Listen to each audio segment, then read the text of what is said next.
One love pour ma main DJ Lord. Bonne continuation à toi, plein de bonnes choses. On the track. «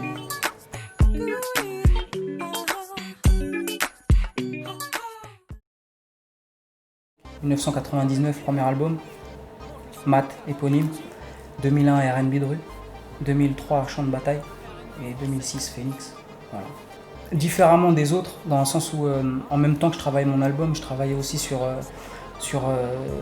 des artistes avec qui je bosse sur le label, donc VR et Mike Cosentino. Donc je bossais ça en même temps, donc tu sais quand t'as pas de studio d'enregistrement, tu bosses ça un peu, c'est très carré, t'as un mois pour enregistrer, et puis quand tu commences à avoir un peu ton matériel chez toi, quand tu commences à avoir être un peu plus confortable, tu bosses différemment. Donc j'ai travaillé sur la longueur parce que j'avais envie de donner et textuellement et au niveau des sons, de la composition, quelque chose de frais et que j'avais pas forcément fait. Et c'est ce que je ferai sur tous les albums. Quoi qu'il en soit, quand je ressors un album, c'est pour essayer de ne pas refaire la même chose. Parce que c'est un retour, pas forcément qu'un retour médiatique, commercial, sous prétexte que j'ai sorti un album, mais aussi un retour personnel, dans le sens où, à un moment donné, c'est vrai que j'avais pas le même chien au niveau de la musique, j'avais un peu envie d'arrêter. En tout cas, Mat, continuer à composer pour d'autres personnes. Pourquoi ? Parce que j'avais envie de m'occuper un peu de moi, tu vois, mes deux plus grands rêves c'était de faire disque d'or, tu vois. Je l'ai réalisé, ça va, ça s'est plutôt bien passé, c'est même mieux que ce que j'espérais. Et mon deuxième rêve c'était de faire un enfant, de fonder une famille, ce qui est chose faite au jour d'aujourd'hui, donc j'ai voulu un peu de m'occuper de moi tout simplement. Parce que c'est vrai que depuis 1999 je ne fais que ça. Que de la musique, tu vois, je sors pas de chez moi, je pars pas en vacances, tu vois, je fais vraiment que ça, donc j'avais un peu envie de lifer, tout simplement. Chaque personne appelle les choses comme elles veulent, nous on n'appelle pas ça du R&B. Nous on fait ce qu'on sent, tu vois, et sans vraiment se préoccuper, même si on en discute de l'extérieur. Après si on vient nous chercher, t'as vu, c'est clair que nous on va répondre, tu vois. Maintenant, y a des gens avec qui on s'entend, comme dans tous les biz, il y a des gens avec qui on s'entend moins. Mais primordialement on fait de la musique. Et c'est ça qu'on aime. Donc Phoenix 2006 ne concerne pas du tout l'extérieur, ça me concerne moi et ma force à avoir eu envie de refaire un album, parce que c'était pas du tout certain que j'en refasse un. Merci parce que je pense que je le devais au public depuis toutes ces années et j'ai jamais vraiment su comment dédicacer un morceau d'une façon clean. Et Merci, c'est vraiment le morceau que je préfère, dans le sens où il est sincère et c'est de la musique, tu vois ce que je veux dire, sans rentrer dans 20 millions de détails. C'est de la musique, du bossa nova, c'est des instruments, c'est de la vie. Et c'est ça que j'ai envie de donner au public, de la musique. C'est compliqué, parce que sur chacun de mes albums, il y a plusieurs choses. Tu vois, comme je t'ai dit, je peux faire du bossa nova, je peux faire des slows, je peux faire du R&B, je peux faire du dancehall, tu vois, je peux faire du zouk. Donc on va dire que c'est difficile de le résumer en vérité. Voilà. Je pense que l'écouter serait le meilleur résumé et chaque personne se fera son propre résumé. Voilà. C'est pas parce que je fais du R&B que j'ai pas le droit de dire ce que j'ai envie de dire non plus. Et c'est clair qu'il y a des choses qui m'ont un peu emmerdé depuis 2-3 ans, mais on se rend pas compte, mais ça fait que 2-3 ans, tu vois. Donc après voilà, écoute, qu'est-ce que j'en pense J'aime beaucoup d'artistes comme Singila, comme LS, comme Unfray, comme Django Jack, il y a beaucoup d'artistes pour moi qui représentent cette scène, mais qui ne sont pas mis en avant. Ce que je trouve très dommage, parce que c'est eux les plus représentatifs et ceux qui étaient là depuis avant, pour certains même avant moi, tu vois.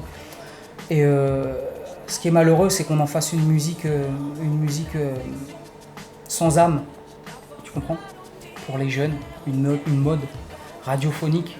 Or que le R&B, c'est pas que ça, c'est de la scène, c'est de la vie des musiciens, des trucs, c'est aussi le chant. Voilà. Ce que beaucoup de gens ne comprennent pas. Pour chanter du R&B, il faut avoir un minimum de voix et savoir ajuster 2-3 notes correctement sans vaciller, quoi. Voilà, donc pour moi, il y a certains artistes qui se disent R&B, qui ne devraient pas l'être, ou parce que leur son se rapproche un peu trop de tout ce qui est groove. Tu vois, il y a un truc, un phénomène groove qui se fait là, tu vois. C'est plus du groove, ça se rapproche plus de, si tu veux, à l'époque, La Rousseau, tous ces trucs-là, hein, tu vois. Donc, et puis après, il y a le vrai R&B, qui pour le moment, la scène est pour le moment reste pour moi underground. Ça reste une scène quand même très intime. Pour le moment, il n'y a pas encore eu de... Voilà. J'attends un vrai artiste, et il y en a un. Et je serais très heureux quand un artiste justement pètera autant que certains qui pètent au jour d'aujourd'hui sous prétexte qu'ils ont des médias derrière ou X ou Y trucs qui font que la grosse machine elle est en route, tu vois. Et j'attends ce moment-là avec grand plaisir. Moi je demande que ça, que Mfray explose la baraque. Enfin, moi j'ai déjà eu ma part du gâteau, donc je suis pas là pour j'espère pas forcément refaire ce que j'ai fait. Moi, si je peux aider d'autres artistes à faire ce qu'ils ont à faire, si c'est un de mes artistes qui arrive à péter le score, tant mieux. Si moi, je continue à rester là et à faire que ma fanbase est satisfaite de ce que je lui amène et que le public aime ce que je fais, moi, ça me suffit. Le seul truc que je veux, c'est que ce qu'on appelle R&B reste R&B.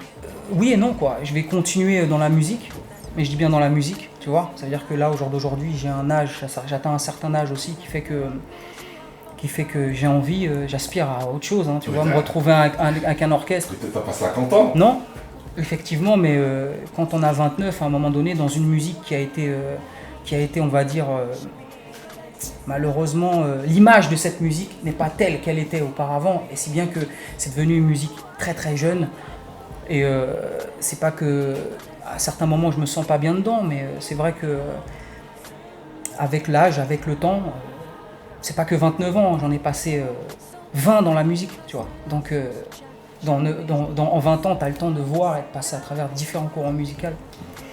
Et c'est vrai qu'il y aura encore des albums de maths. Maintenant, après te dire qu'est-ce que ça sera, je sais pas. Ce qui est sûr, c'est qu'il y aura toujours une âme black dedans et qu'il y aura toujours... ça sera toujours fait avec la culture aussi, un minimum de culture, avec un minimum de... Si je me lance dans un truc, je vais me renseigner auparavant, je vais écouter ce que je veux faire, je vais disséquer cette musique et ensuite je vais la faire. Un peu comme j'ai fait pour le dancehall, tu vois. Je faisais pas de dancehall, Chant de bataille c'est un album qui est quasi typé dancehall, je me suis mis du jour au lendemain, je suis passé de Donell Jones à Elephant Man et j'écoutais que Elephant Man tous les jours, j'ai fait un travail sur moi, sur ma voix pour chanter moins aigu, pour chanter plus grave. Et j'ai appris beaucoup des rastas, hein, de toutes les manières. C'est ça, je traîne avec des rastas et c'est eux un peu qui m'ont donné cette vibe reggae.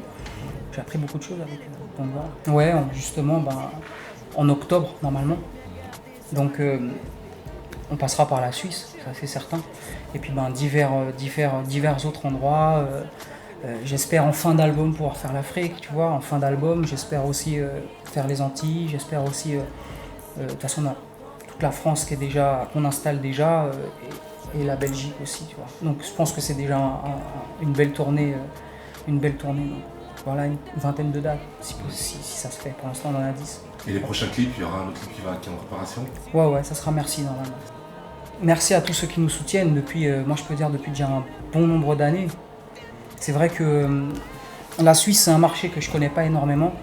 Quand je dis un marché, c'est, je sais pas vraiment quel est... Enfin, je veux dire, moi je suis en France et c'est vrai que en France, moi je sors pas beaucoup de la France, donc c'est vrai que quand je viens dans un autre pays, c'est toujours un challenge pour moi, dans le sens où je sais pas vraiment comment ça va se passer. Donc en tout cas pour tous les Suisses et toutes les Suissesses qui nous regardent, merci infiniment. Voilà. On track for life.